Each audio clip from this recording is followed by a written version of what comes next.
Assalamualaikum. Bertemu kembali dengan saya Cipta Hening, founder Majelis Sirul Asro. Salah satu tujuan daripada sholat adalah untuk mencegah perbuatan keji dan mungkar. Namun apabila kita merenung, kita belajar untuk merenung, ternyata sholat seseorang itu tidak mampu mencegah dari perbuatan keji dan mungkar. Begitu juga apabila sholat seseorang itu benar, maka semua aspek kehidupannya itu pasti benar. Apabila sholatnya baik, maka segala sesuatu di dalam kehidupannya itu pasti baik. Baik itu di dalam rezekinya, baik itu di dalam karirnya, rumah tangganya, usahanya, dan lain sebagainya. Dan salah satu ukuran daripada kebaikan seseorang dari semua perilaku, perbuatan, ibadah, dan lain sebagainya, ukurannya adalah dilihat dari sholatnya seseorang tersebut, baik atau tidak. Akan tetapi di dalam memaknai sholat yang baik inilah kita perlu perenungan yang lebih dalam. Apakah cukup dengan sholat yang sesuai dengan syarat dan rukun, atau kita renungkan lebih dalam sehingga mampu mencapai sholat secara hakikat, sholat secara ma'rifat dengan utuh. Aku tidak melihat rupamu, namun aku melihat hatimu. Dengan begitu, apabila di dalam sholat kita hanya mengandalkan soal syarat dan rukun saja yang sesuai dengan hukum-hukum syariat saja, maka sesungguhnya apakah Tuhan itu melihat sholat kita? Kalau kita mengacu pada hadis tadi, bagaimana kita bisa menyelami, merenungi sehingga kita tidak hanya sekedar sholat secara syariat, tetapi hati kita juga sholat, pikiran kita juga sholat, nafsu kita juga sholat, rasa pengerasa kita juga sholat, sehingga Tuhan melihat apa yang kita lakukan di dalam sholat tersebut. Di dalam sholat sendiri itu tidak berdiri sendiri. Salah satu syarat sahnya sholat adalah dengan berwudu. Namun wudu secara syariat, yaitu dengan membasuh muka, tangan, telapak kaki, kepala, telinga, itu adalah rukun wudu secara syariat untuk melengkapi, menyempurnakan sebagai syarat rukun di dalam sholat secara syariat. Maka ada sunnah Nabi yang mengajarkan kita untuk selalu menjaga wudu. Akan tetapi di dalam memaknai menjaga wudu ini adalah mereka yang batal wudunya lalu wudu lagi, kentut misalnya, terus batal wudunya, wudu lagi. Garuk-garuk misalnya, garuk-garuk di dalam wilayah yang sensitif, batal, lalu wudu lagi. Bukan itu yang dimaksud dengan menjaga wudhu. Apabila kita menginginkan perubahan dan manfaat daripada sholat itu benar-benar kita rasakan di dalam kehidupan kita, maka seharusnya kita harus mampu melakukan sholat secara hakikat, yaitu hati kita juga sholat di saat kita melakukan sholat secara syariat. Dan ketahuilah, sesungguhnya di dalam perintah sholat itu sendiri tidak untuk dikerjakan, akan tetapi untuk ditegakkan, untuk didirikan. Apabila perintahnya untuk ditegakkan dan didirikan, maka sesungguhnya perintah itu ditujukan tidak hanya ke dalam syariat atau perbuatan badaniah kita saja, tetapi ditujukan kepada hati kita agar selalu sholat setiap saat. Salah satu syarat agar kita mampu melakukan sholat secara hakikat, yaitu sholatnya hati, sholatnya ruh, dan sholatnya sir atau rasa pengerasa kita. Salah satunya kita harus mampu berwudu secara batin, mampu berwudu secara hakikat. Apa makna wudu secara hakikat? Sehingga kita mampu menjaga wudu di dalam kehidupan kita, di dalam keseharian kita, di dalam setiap aktivitas kita. Wudu yang tidak batal karena kita kentut, wudu yang tidak batal karena kita garuk-garuk dan lain sebagainya.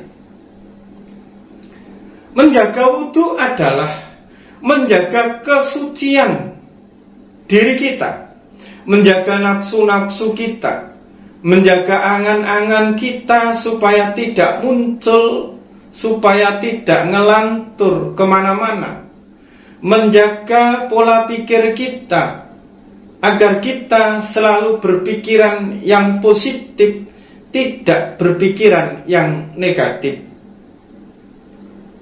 menjaga prasangka kita agar selalu berprasangka baik dan tidak berprasangka buruk, menjaga keakuan kita agar tidak selalu muncul, sehingga selalu ingin dilihat, ingin dipandang, ingin didengar, namun kita tidak pernah mau mendengar. Ego kita pun kita perhatikan agar tidak muncul di dalam kehidupan kita. Inilah yang disebut wudu secara hakikat, yaitu waspada di dalam melakukan segala sesuatu di dalam kehidupan ini agar tidak terkotori oleh nafsu, oleh hal-hal yang negatif dari dalam diri kita, oleh ego dan keakuan kita.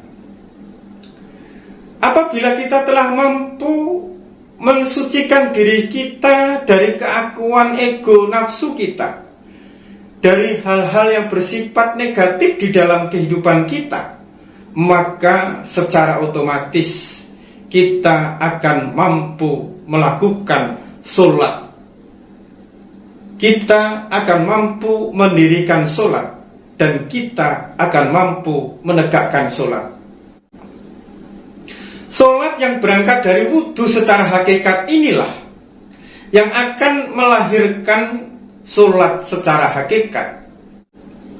Wudu secara batin inilah yang akan mendirikan sholat secara batin, sehingga sholat kita tidak pernah terputus meskipun kita sedang tidur.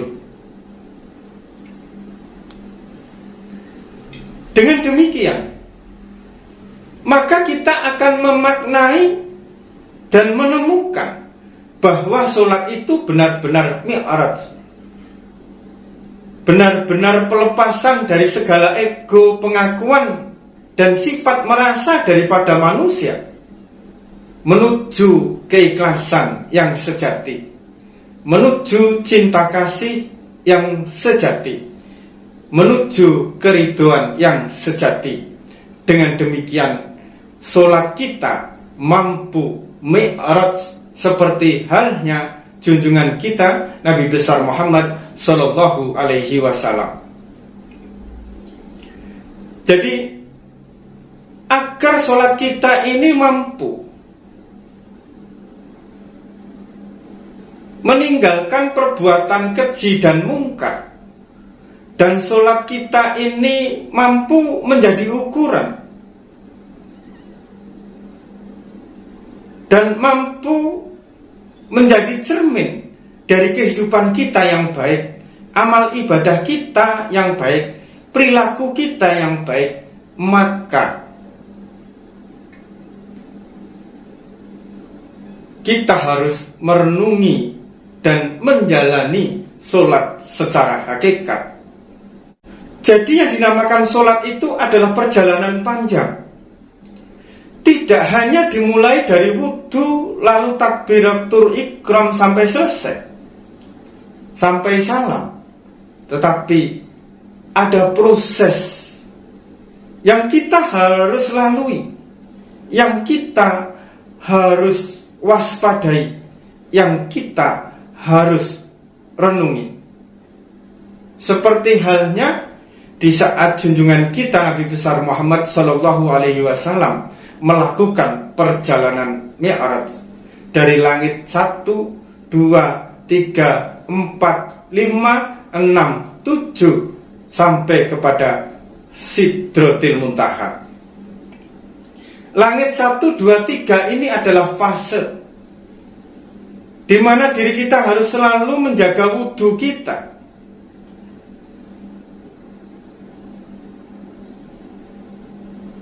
Yaitu kita menjaga sesuatu yang mengotori diri kita, seperti halnya munculnya ego, munculnya keakuan, munculnya sifat merasa di dalam kehidupan kita. Maka apabila secara hakikat wudhu kita telah benar dan secara hakikat sholat kita telah benar, maka sholat kita mampu menjadi ukuran dari kehidupan kita. Kehidupan kita baik cukup dilihat dari sholat kita. Sholat kita baik, maka kehidupan kita akan menjadi baik. Nah, begitu juga di dalam menjaga wudhu ini banyak hal, banyak ritual, banyak laku yang harus kita lakukan.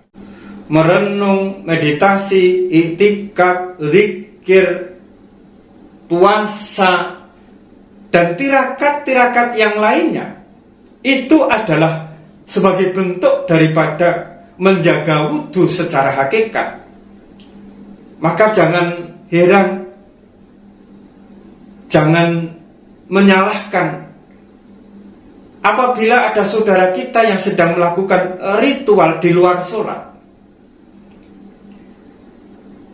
di luar syariat yang kita pahami selama ini. Karena sesungguhnya laku-laku atau tirakat-tirakat yang dia lakukan itu adalah sebagai bentuk untuk menjaga wudhu secara hakikat, melakukan proses meditasi, kholwat, zikir dengan jumlah sekian banyak, dengan waktu sekian hari, puasa, dan lain sebagainya, yang semuanya itu untuk mengkikis keakuan dan ego, serta untuk mengendalikan hawa nafsu, sehingga hati menjadi bening, hati menjadi tercerahkan. Jadi meditasi, itikaf, zikir, puasa, dan laku-laku yang lain ini dengan berbagai cara, dengan berbagai metode adalah sebagai sarana untuk menjaga wudhu sehingga mampu mendirikan sholat secara hakikat, yaitu sholat yang tidak terputus atau sholat daim. Cukup sekian, semoga manfaat. Ingat, tetap waras dan tetap fokus. Wassalamualaikum warahmatullahi wabarakatuh.